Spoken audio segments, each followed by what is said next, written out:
The first edition of Naval Commanders Conference of the year is also underway in a hybrid form.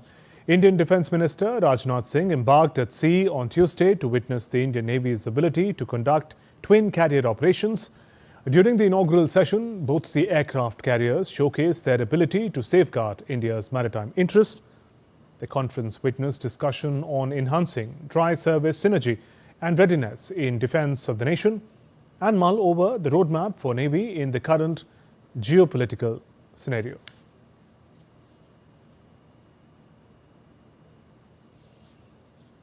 And for more, DD India correspondent Nandita Dagar joins us from New Delhi. Nandita, help us understand the strategic significance of the second naval base INS Jatayu in Lakshadweep.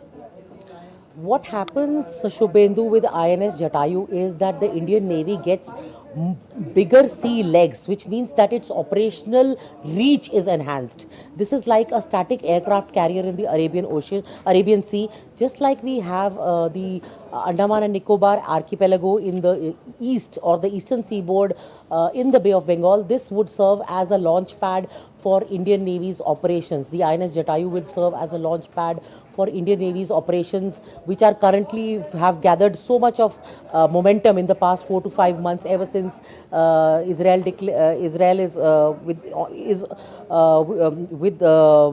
has declared a war on Hamas in Gaza, and after that the Houthis have been targeting the merchant vessels, shipping vessels, tankers, oil tankers, cargo ships, etc. And the Indian Navy has also been very, very active. These ships such as INS Vishakhapatnam, INS Kolkata, INS Sharda have been consistently, we are getting news of them thwarting piracy attempts and helping distressed vessels at sea. So for that reason, this is a very, very important step, because this will give more operational reach or make it a even more blue water navy. As Prime Minister Modi has launched this initiative of security and growth for all in the region, it will be able to carry out anti-piracy missions.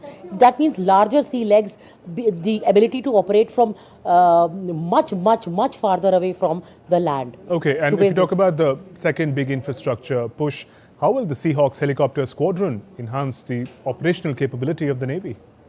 Yes, before I answer the Seahawks question, I want to mention one point which I missed in the earlier answer.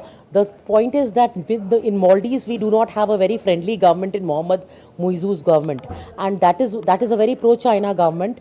And therefore, India really needed a sea base, a naval base in Lakshadweep, apart from Dweep Rakshak, with a full jetty and extended runway, which can operate P-8I aircrafts and the other naval jets, etc., fighter jets, etc. And that is why this INS Jatayu will add more teeth to the Navy. Coming to your question of the MH-60R Seahawks, now they are a naval version of the Black Hawks helicopters, which, as you know, the US operates. In fact, very famously, Osama bin Laden was killed in Abbottabad in May 2011 in a raid by the US Delta SEAL Team 6 when